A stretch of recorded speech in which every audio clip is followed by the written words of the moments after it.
रात्रि क्लास चल रहा था 18 जून 1968। दूसरे पेज के मध्यार्ध में पारसनाथ की बात चल रही थी। जो ज्ञान नदियां हैं वो पारसनाथ बनाती हैं। वो अभी भक्ति मार्ग की बातें हैं, वो तो उल्टी सुल्टी करके समझते हैं। अर्थ तो बड़ा ठीक निकलता है, जाके फिट बैठता है। अभी तुम कहाँ बैठे हो? कहेंगे तुम शिव बाबा के कंठे पर बैठे हो, ज्ञान सागर के कंठे पर बैठे हो। इसको ज्ञान गंगा भी कहेंगे ना। वो भी कंठे पर बैठे हो। शिव बाबा के भी कंठ शिव बाबा की याद है, और कंठे पर बैठे हो ज्ञान के। क्योंकि याद भी तो है ना। जब ये पक्का कर दियो, कहाँ भी बैठे हो तो शिव बाबा याद है, और ज्ञान की बातें भी याद हैं क्या?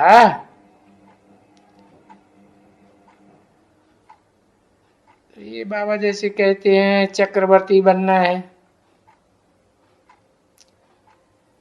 तो देखना है कि हमको ये सृष्टि का चक्र याद रहता है। तो ये तुम लिखते हो ना, शिव बाबा याद है, तो फिर तुम लिख भी सकते हो कि चक्कर याद है। कि 84 का चक्कर याद है तो शिव बाबा भी याद है। तो बस अब दोनों ही चीजें आ जाती हैं। पूछेंगे शिव बाबा याद है, 84 का चक्कर याद है, तो घड़ी घड़ी ये लिखा हुआ होगा ना, और जहां तहां लिखा हुआ हो। क्योंकि जन्म जन्मांतर जो चक्कर लगाया है वो भी तो याद करना है ना।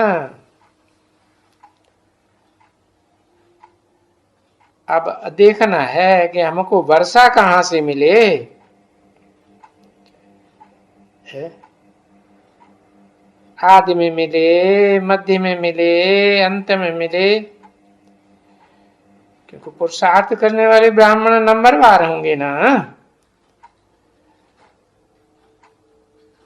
तो सिर्फ लिखेंगे शिव बाबा याद है, तो याद है तो तुमको मुक्ति भी मिल सकती है। नहीं, अरे ये चक्कर भी याद है तो चक्रवर्ती राजा भी बन जाएंगे। तो तुम जो इन पत्रों के ऊपर लिखते हो, क्योंकि इन पत्रों में भी दिन प्रतिदिन कुछ न कुछ एडिशन होता जाएगा, अभी भी होता जाता है। जो फिर कहते हैं ये तो फिर बड़ा मुश्किल होगा बाबा। अरे ये तो सारा चित्र हमको चेंज करना पड़ता है। हाँ, इसमें मुश्किल की क्या बात है। कोई नया पॉइंट निकलता है तो उसके आधार पर चेंज करना पड़ता है। आज भी बताया ना, कोई चीज की ये तो चित्र फिर चेंज करना पड़े, क्योंकि नई नई बात बाबा बताते रहते। कोई बात बताई थी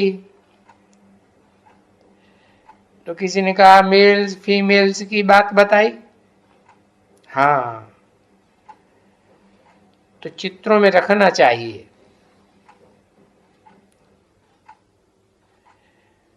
तो उन चित्रों में तो रखने में ये चेंज करनी पड़े,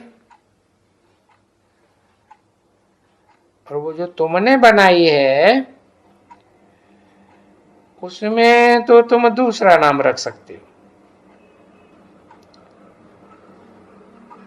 कोई खर्चे की बात नहीं है कि खर्चा ज्यादा हो जाएगा, ये तो सब समझाने के लिए है।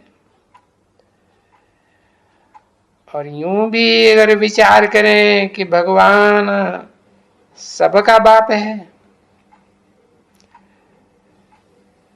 तो क्यों नहीं हम भगवान शिव की तो विश्व का मालिक बनने के लिए चाह या स्वर्ग का मालिक बनना चाहिए ना। अभी सबको चाह चाहिए, तो सब धर्म वाले वो भी तो चाहेंगे ना कि जब हम बाप के बच्चे हैं तो हम सबको बाप से वर्षा मिलना चाहिए, अर्थात हम सब बाप के बच्चे हैं। तो बाप स्वर्ग रचते हैं तो हम स्वर्ग के मालिक होना चाहिए ना। स्वर्ग में क्या होता है, सुख होता है। तो जो मालिक बनते हैं वो भी तो नंबरवार पुरुषार्थ अनुसार मिलते हैं ना, तो नंबरवार ही सुख भोगेंगे ना। तो देखो कोई भी धर्म वाला किसको भी उनको कहेंगे कि शिव बाबा तो स्वर्ग की स्थापना करते हैं और हम बच्चे वो बाबा के बच्चे होने के कारण स्वर्ग के मालिक बनते हैं। और स्वर्ग की रचयिता के बच्चे मालिक बनने ही चाहिए। अभी विवेक कहते हैं कि क्यों, सभी आत्माएं हैं ना, और सब एक बाबा के हैं, तो क्यों ना हम सभी स्वर्ग के मालिक होने चाहिए। परंतु मालिक तो होंगे तब जब ईश्वरीय पढ़ाई को पढ़ेंगे। पढ़ाई से ही तो मालिक बनते हो ना, ना पढ़ाई से ही नीचे ऊपर सभी बादशाही स्थापन होती है।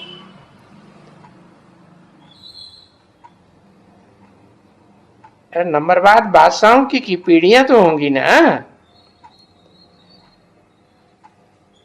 तो देखो सब तो एक जैसी पढ़ाई नहीं पढ़ सकते,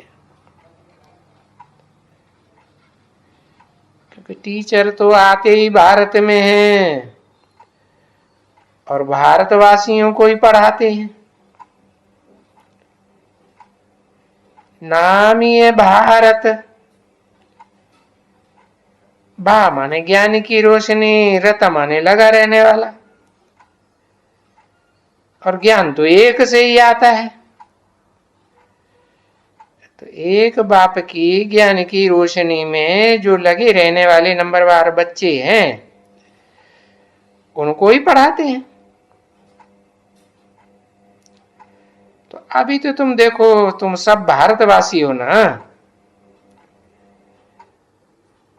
तो वास्तव में नहीं तो अगर ये समझा जाए कि शिव जयंती है तो शिव बाबा आया हुआ है।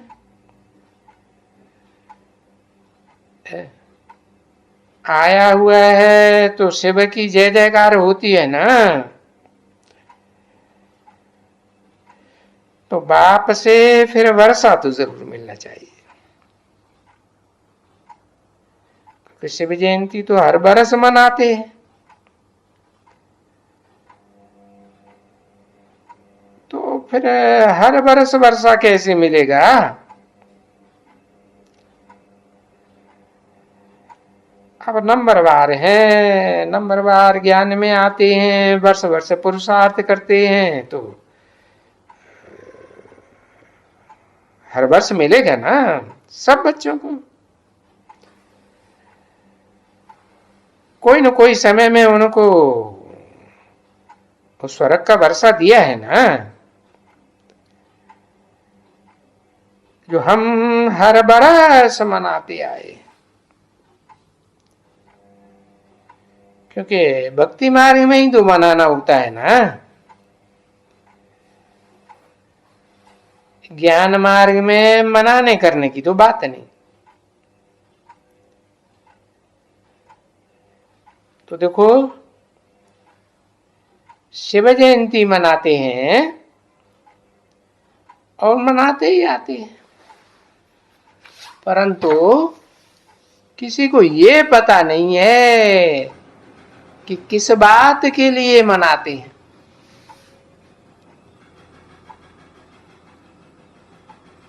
18 जून 1968 की रात्रि क्लास का तीसरा पेज। कृष्ण जन्म मनाते हैं, वो समझ जाते हैं कि अच्छा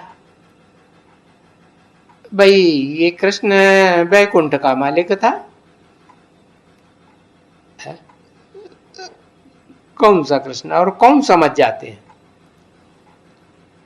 तुम बच्चे समझ जाते हो कि वो कलाओं में बंधा है वन 16 कला कृष्ण थोड़े ही वैकुंठ का मालिक बनता है। कौन सा कृष्ण वैकुंठ का मालिक बनता है? तुम कहेंगे पुरुषोत्तम संगम की कृष्ण वैकुंठ का मालिक था।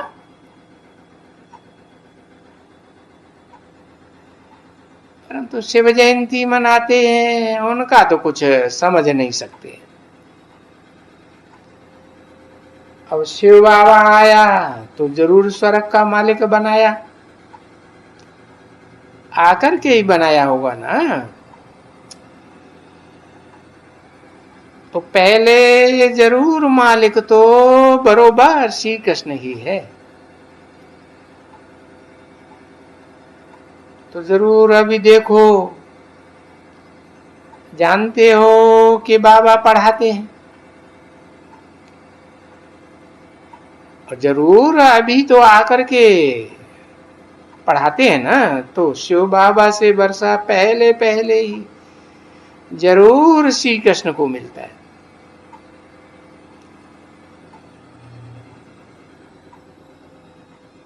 तो श्री कृष्ण भी याद आता है। जैसे बाबा लिखते हैं ना, अनेक नामों पर आधे आधे लिख देते हैं। तो ये आधे आधे अर्थात प्रिंस बने, नंबरवार बने हैं तो राजा ही बनते हैं। प्रिंस प्रिंसेस राजा रानी बनते हैं, और फिर प्रजा वो भी आधे आधे बनते हैं जरूर। तो ये तो जरूर समझते हैं, बच्चे ही समझते हैं कि अगर हम राजा भी बनते हैं तो प्रजा आदि भी सभी बनेंगे। हाँ, ये कोई साहूकार बनेंगे, गरीब आदि आदि भी बनेंगे, सभी बनेंगे।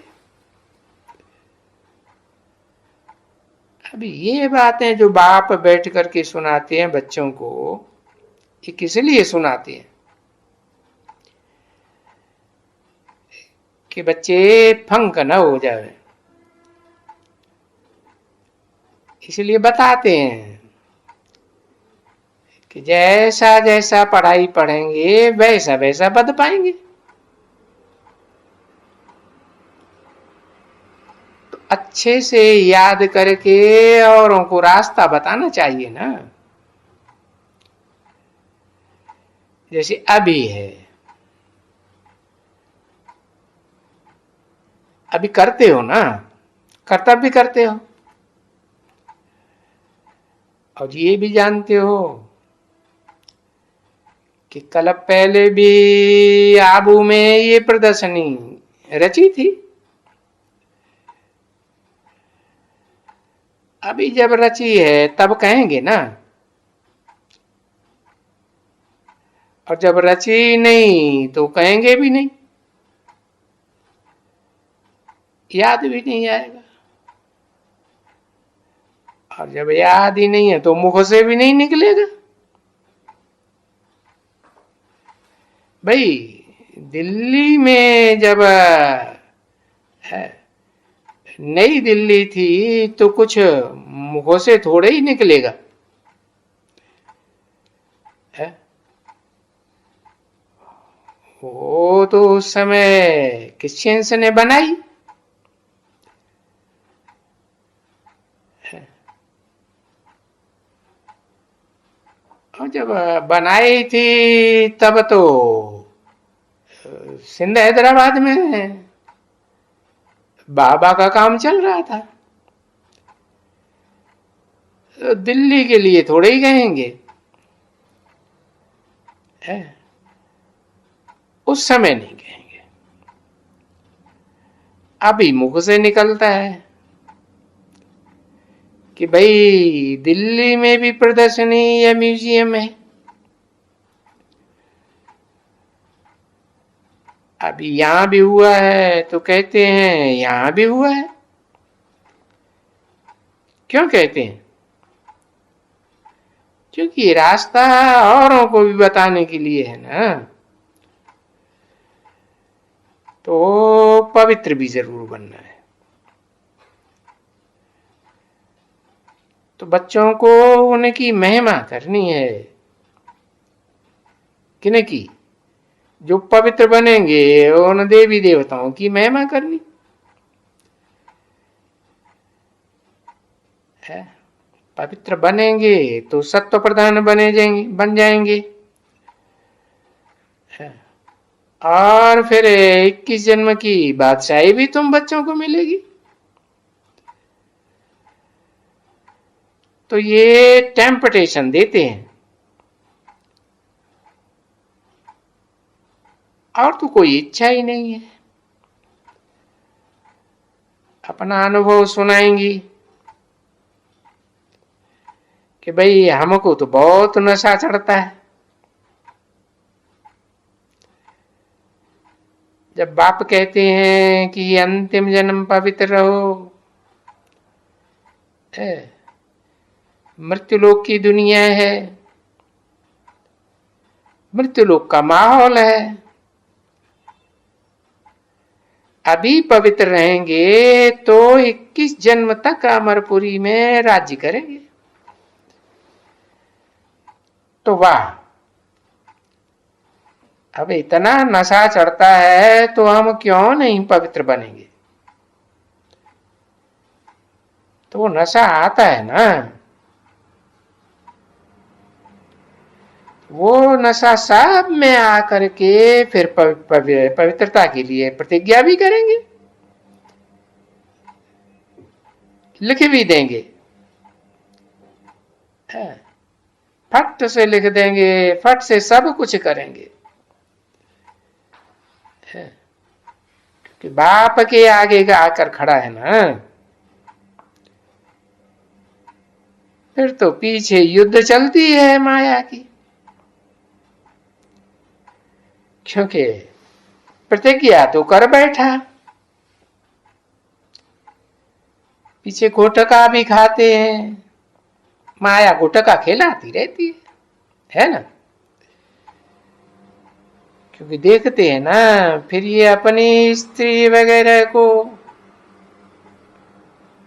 वो स्त्री ने भी प्रतिज्ञा किया है। हाँ। और वहीं फिर माया भी बड़ी जोर से आती है। तो ये ज्ञान का बल है ना तुम्हारे पास, जो तुम्हारा नशा चढ़ाता है। और माया भी बलवान है। और बाप तो खुद ही कहते हैं कि ये माया बड़ी दुस्तर है।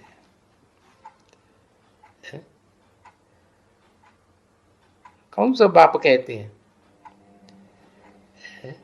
दो बेहद के बाप हैं, उनमें कौन सा बाप कहते हैं? जो मनुष्य सृष्टि का बाप है वो ही कहेंगे कि माया बड़ी दुस्तर है, कि युद्ध तो करना पड़ता है ना। पना दुस्तर है मने बड़ी बलवान है। और बच्चे भी समझ जाते हैं, सभी बच्चे समझ जाते हैं। अभी तुम समझते हो कि वो जितना बाप बलवान है, इतनी माया रावण भी बलवान है। कौन सा बाप? जो युद्ध करता है वो ना। हाँ, तो इतनी रावण, इतनी माया बलवान है, इसीलिए रावण राज्य और राम राज्य गाया हुआ है। इस समय की बातें गाई हुई है ना साहब। राम राज्य और रावण राज्य है तो हाफ एंड हाफ। और बलवान है ना। अभी ये तो तुम बच्चे जान गए। बाकी वो जो भक्ति मार्ग में रावण को बैठ करके मारते हैं, उन भक्तों को थोड़े ही कुछ पता है ये रावण को क्यों मारते हैं, ये क्या है। तुम तो मीठे बच्चे जानते हो। और बाप भी मीठे मीठे बच्चे कहते रहते हैं। तो जैसे लौकिक बाप को बच्चे 5-7 होते हैं, है इसको फिर ये ही बच्चे हो जाते हैं। उनमें भी मीठे मीठे करते होंगे, उन्हीं के लिए करेंगे जो मीठे होंगे। और फिर जो नहीं है उनको भी आप समान बनाते रहते हैं। तो बच्चे भी समझते हैं कि बाबा हम बच्चों को मीठा मीठा क्यों नहीं कहेंगे, क्योंकि हम सर्विस करते हैं। और जो नहीं भी सर्विस करते हैं वो समझते हैं कि भाई हम तो सर्विस ही नहीं करते हैं, तो इतना ऊंचे पद नहीं पाएंगे। ओम शांति।